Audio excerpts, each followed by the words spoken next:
Eccoci, nuovo appuntamento, come sono felice. Siamo sempre di più, continuate ad iscrivervi al nostro canale YouTube e sono veramente contento. Ci ritroviamo ancora una volta, altre 10 domande. Eh, Vi chiedo di cliccare sulla campanella e di mandarmi i vostri commenti in basso. Risponderò con molto piacere alle vostre domande e per sapere ciò che facciamo www.atavolacombacco.it. Allora, prima domanda: il vino rosso va sempre servito a temperatura ambiente? Questo non lo so, magari qualcuno storcerà il naso per quello che sto per dire. Io dico che dipende quant'è la temperatura ambiente, cioè se fa molto freddo e il vino rosso dovrebbe essere, diciamo così, servito intorno ai 18 gradi, la temperatura ambiente va bene. Bisogna trovare il modo di far salire questa temperatura di servizio. L'ho già indicato quando ho spiegato come viene usato il decanter. Se fa tanto caldo, il vino rosso sì, va bene, ci sono alcuni vini che possono essere serviti a 18, 20, 22 gradi, ma teniamo conto che se fa tanto caldo, tipo 30, 32, 34 gradi, un vino rosso non è piacevole da bere a quella temperatura, quindi dobbiamo trovare il modo di abbassare la temperatura. Sapendolo in precedenza, o lo mettiamo in cantina, magari se abbiamo un luogo fresco, una cantinetta elettrica refrigerata, oppure, perché no, magari un piccolo passaggio in frigorifero per rinfrescare il vino sicuramente non gli fa male. Non in freezer, in frigo dentro sullo sportello dovete metterlo per qualche minuto. Tenete conto che la temperatura della bottiglia non è la temperatura del vino interna, sono due cose diverse. Quindi, e poi quando versate il vino, se fa tanto caldo ad esempio, il bicchiere sicuramente farà in modo che questa temperatura di servizio, chiamiamola così, perché se qui il frigorifero è una cosa, poi c'è la temperatura della bottiglia, la temperatura del vino, qui cambiano un po' tutti questi fattori, ma diciamo che la temperatura a cui andrete ad assaggiare il vino sicuramente sale immediatamente, perché si cercherà di compensare il vino con la temperatura del bicchiere che gliela trasmetterà. Quindi insomma, cercate sempre di trovare la migliore soluzione. Quindi temperatura ambiente sì, dipende che temperatura però ambiente abbiamo. Il vino va sempre apprezzato nel miglior modo possibile. Domanda numero 142: che cos'è il disciplinare di produzione del vino? Allora, il disciplinare di produzione se ne parla tantissimo, diciamo che è l'insieme delle norme, delle regole che determinano la produzione del vino stesso. Una DOC ha determinate regole dettate dal consorzio della DOC, della denominazione origine controllata, sapete, no? Oppure DOCG, denominazione controllata, origine controllata garantita, o IGT, indicazione geografica tipica, che fa riferimento a una regione o a un ampio territorio. Va bene? Ci sono delle regole che sono la resa per ettaro, per esempio il modo di raccogliere l'uva, la tipologia di uve, il periodo, i territori in cui bisogna raccogliere le uve, scusate, allevare le uve e così via. Insomma. Quindi il disciplina di produzione determina tutto questo. Non solo, anche determina l'etichettatura, cioè che cosa scrivere in etichetta riferita a quella determinata denominazione. Quindi è importantissimo, e il disciplinare è depositato presso il Ministero, il MIPAF, Ministero delle Politiche Agricole, Alimentari e Forestali. Quindi se andate sul sito del MIPAF trovate tutti i disciplinari dei vini a denominazione di origine, sia DOP, che racchiude DOCG e DOC, e IGP, che racchiude gli IGT. 143. Che cos'è il remouage? Il remouage è una tecnica che viene fatta manualmente di rotazione delle bottiglie che contengono spumante, che diventerà metodo classico o, nel caso francese, champagne. Che cosa serve il remouage? Il remouage serve a scuotere la bottiglia inclinandola sempre di più, come abbiamo visto prima, ve lo faccio rivedere, su questi sostegni in legno che si chiamano pupitres, spero di averlo pronunciato bene, va bene, in modo tale che i depositi che si creano durante la maturazione del vino all'interno della bottiglia, va bene, vadano a depositarsi tramite rotazione e scuotimento nel collo della bottiglia. Ecco perché la bottiglia mano a mano va sempre messa sempre più verticale.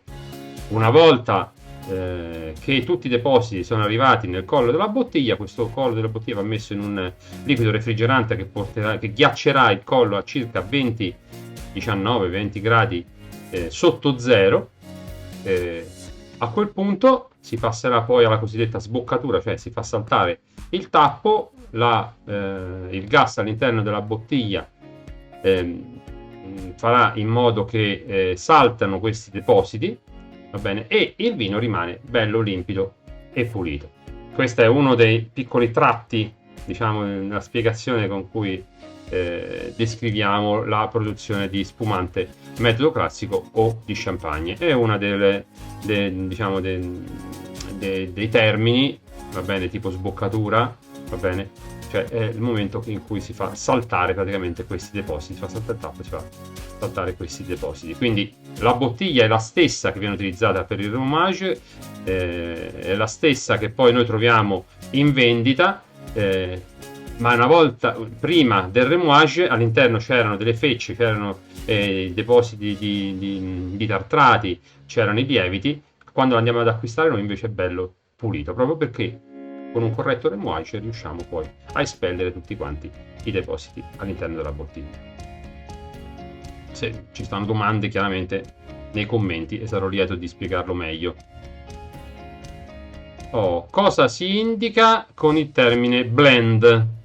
Allora, blend è il termine con cui si indica un taglio praticamente di uva, cioè nel senso io produco un vino con uva, che ne so, Sangiovese e uva, che ne so, per esempio Cabernet Sauvignon, va bene, e li metto e creerò il mio vino con proporzioni diverse. Ecco, questo qui è il blend.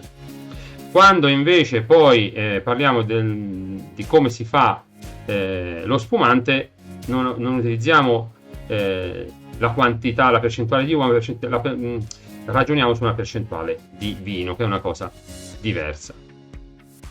Domanda numero 145: cosa sono i vini naturali? Ora se ne parla molto, anche perché c'è una specie di polemica, almeno così mi hanno raccontato alcuni produttori, perché dicono: se ci sono dei vini che vengono etichettati da determinate associazioni o determinati consorzi come vini naturali, io che faccio il mio vino e lo faccio nel modo tradizionale, il mio non è naturale. Ecco, quindi c'è stato un pochino, questo lo anticipo perché vorrei sapere poi un giorno come andrà a finire questa cosa qui.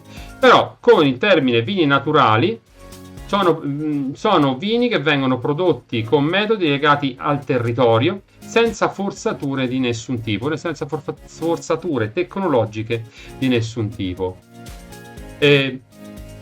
Diciamo che sono vini che sono esenti nella loro produzione da qualunque pesticida, e ciò è garantito da delle analisi che vengono fatte, nel quali si verificano i residui di eventuali pesticidi che troveremo poi nel vino. Quindi diciamo questa è una delle caratteristiche dei vini naturali. Poi ancora domanda numero 146: a cosa si riferisce il profumo cosiddetto vinoso?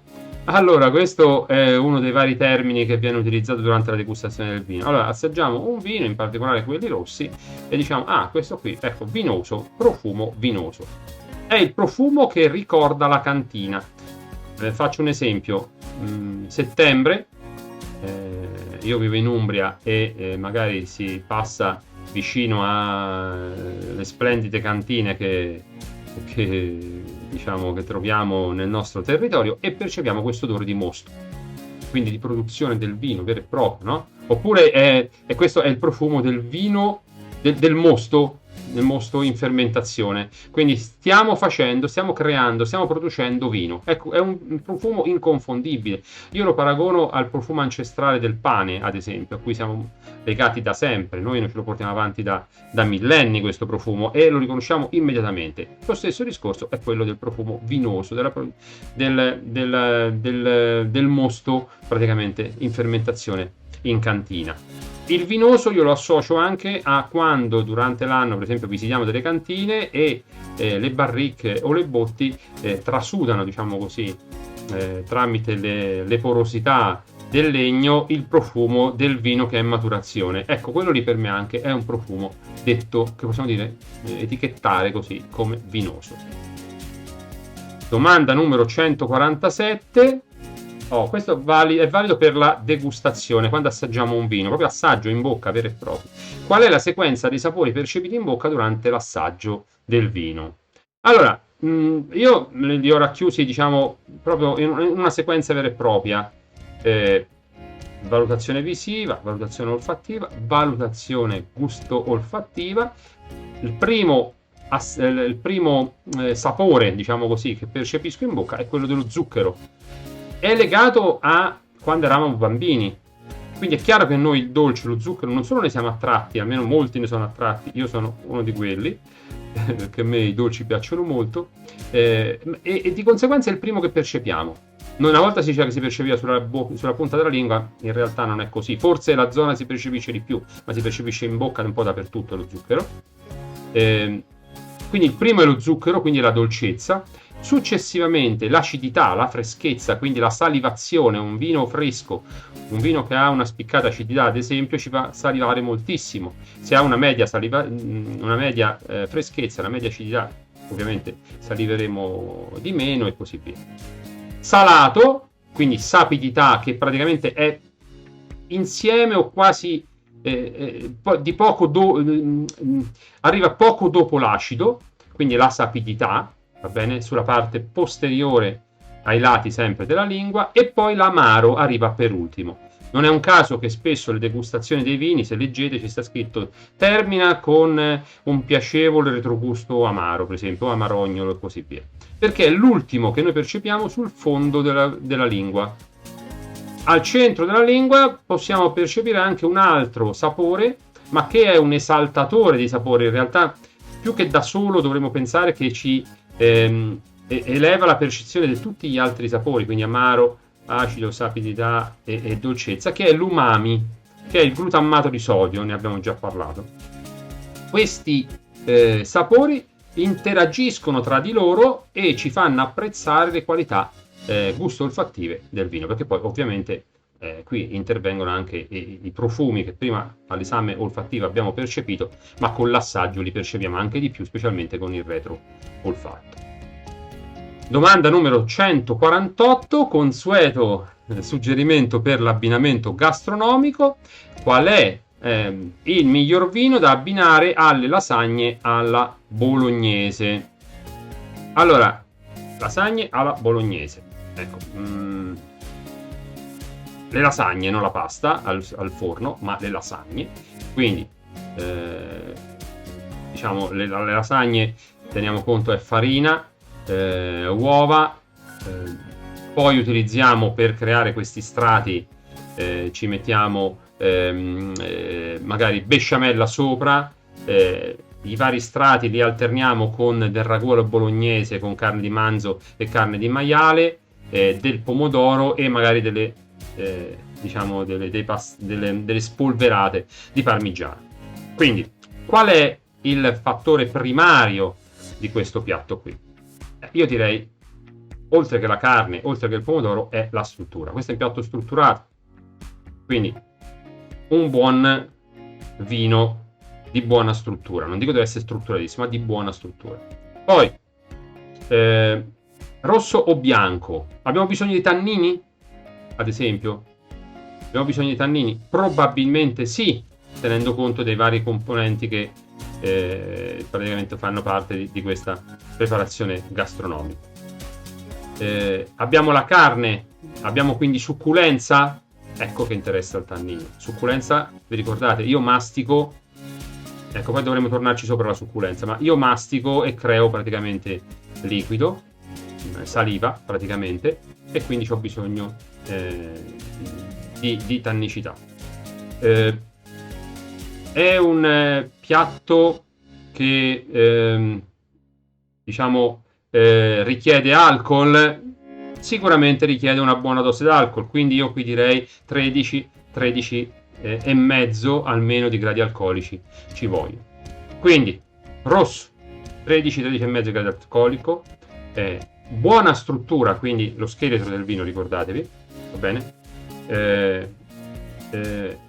anche una buona acidità, perché questo è un prodotto, una preparazione culinaria che vede anche proteine, vede il parmigiano, quindi vede anche la grassezza dovuta anche alla besciamella, quindi la grassezza, ricordatevi, l'acidità. Quindi vedete vari fattori che intervengono. È profumato? Probabilmente ha un buon profumo, ha una buona intensità, ma soprattutto dopo la deglutizione dura parecchio nel tempo. Quindi mi serve un vino che abbia anche una buona persistenza aromatica intensa, intorno ai 10 secondi, 9-10 secondi perlomeno. Questo è a grandi linee i fattori determinanti per l'abbinamento con le lasagne alla bolognese. Domanda numero 149: perché alcune uve vengono appassite? Allora, alcune uve vengono appassite perché dipende che vino dobbiamo fare. Di solito vengono appassite per creare dei vini passiti, oppure delle vendemmie, magari vengono fatte appassire sulla pianta, che vengono chiamate vendemmie tardive. Sono dei vini che sono dolci, che hanno un importante residuo zuccherino, che a noi piacciono moltissimo, a parte il caso dell'amarone, per esempio della Valpolicella, che vengono appassite le uve, ma è un vino secco, è una tecnica particolare proprio per creare la tecnica detta del ripasso, va bene. Il resto, le uve appassite vengono fatte appassire perché? Perché diminuisce l'acqua, diminuisce l'acidità all'interno degli acini e aumenta il grado zuccherino. Quindi aumentando il grado zuccherino, in fase di produzione del vino, otteniamo degli ottimi vini dolci. Domanda numero 150 e finiamo, questa è interessante. Quando un vino viene definito armonico? Allora io vi faccio l'esempio del maestro d'orchestra. L'armonia di una musica la percepisco perché? Perché non ci sono stecche, cioè tutti gli strumenti, tutti i maestri d'orchestra suonano in un'unica melodia. Se c'è una stecca, c'è qualche cosa che non va bene tra diciamo nell'esecuzione della melodia, il maestro d'orchestra, il direttore d'orchestra se ne accorge immediatamente, perché c'è qualcosa che ha steccato, diciamo così. Allora, quando un vino si definisce armonico, intanto deve essere un vino di qualità, quindi i profumi, i sapori devono essere fine, di qualità fine. Quando io faccio una valutazione visiva, avrò delle aspettative riguardo ai profumi. Ad esempio, se è un vino giovane penserò che mi aspetterò dei profumi freschi di fiori, di frutta fresca, magari un'ottima acidità, magari dei profumi anche di pietra focaia, dei profumi minerali e così via. Poi se invece è un vino maturo, strutturato, invece mi aspetterò magari delle spezie, mi aspetterò altri profumi magari di fiori appassiti e così via. Percepisco i profumi, faccio la valutazione e dirò: accidenti, sì, mi ha rispettato tutto quello che avevo previsto all'esame visivo, anzi dico che all'esame gusto olfattivo, cioè quindi durante l'assaggio, avrò quest'altre percezioni, quest'altre valutazioni. L'assaggio e mi vengono confermate tutte le aspettative che avevo all'esame visivo e all'esame olfattivo. Quindi io a questo punto lo posso valutare come un vino armonico. Il tutto poi viene suggellato chiaramente da l'equilibrio del vino, perché se poi il vino è equilibrato, maggiormente viene valutato armonico il prodotto. Se durante la valutazione ho, diciamo, una stecca, c'è un qualche cosa che non va nella melodia del vino, Va bene, il vino lo posso definire abbastanza armonico oppure non armonico disarmonico, perché c'è qualcosa che non ha funzionato durante tutto l'esame visivo, specialmente se è un vino che risulterà poi non equilibrato. Ad esempio è andato bene l'esame olfattivo, l'esame visivo, l'esame olfattivo, l'esame gusto olfattivo, quindi all'assaggio magari tanti profumi che io ho percepito al naso in bocca cadono immediatamente oppure non ci sono, e chiaramente questo è un vino che non può essere definito armonico. Abbiamo terminato anche questo video, quindi io vi ringrazio ancora una volta per avermi seguito. Siamo arrivati alla 150, quindi abbiamo ancora 61 domande per finire questo ciclo. Aspetto i vostri commenti. Vi ringrazio come sempre per avermi, diciamo, seguito in questo tour, in questo percorso nel mondo del vino. Io vi do appuntamento al prossimo video. Se avete domande, le aspetto nei commenti. Un mi piace è il mio più bel regalo. Grazie a tutti quanti. Ciao.